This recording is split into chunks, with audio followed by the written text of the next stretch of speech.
From the darkest corners of Finnish mythology emerges a tale so tragic it inspired literary giants like J.R.R. Tolkien, the story of Kullervo, a powerful yet cursed figure whose life was marked by slavery, revenge, and ultimate destruction.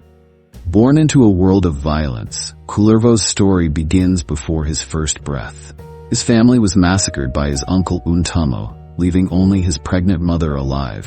Even as an infant, Kullervo showed extraordinary powers, surviving 3 assassination attempts through his innate magical abilities.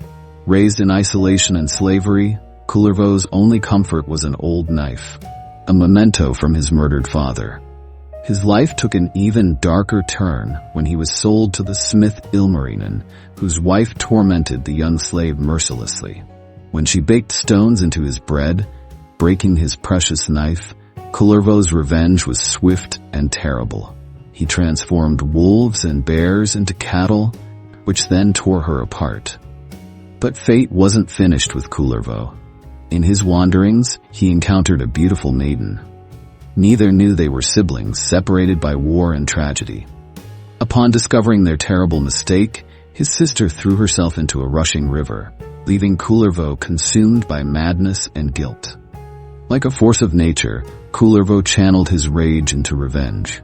He returned to destroy Untamo and his entire tribe using his magical powers. But victory brought no peace.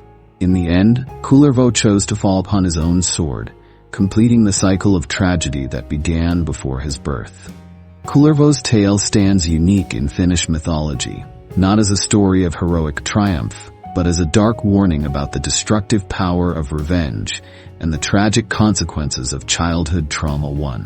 His story resonated so deeply that it influenced countless works of art and literature.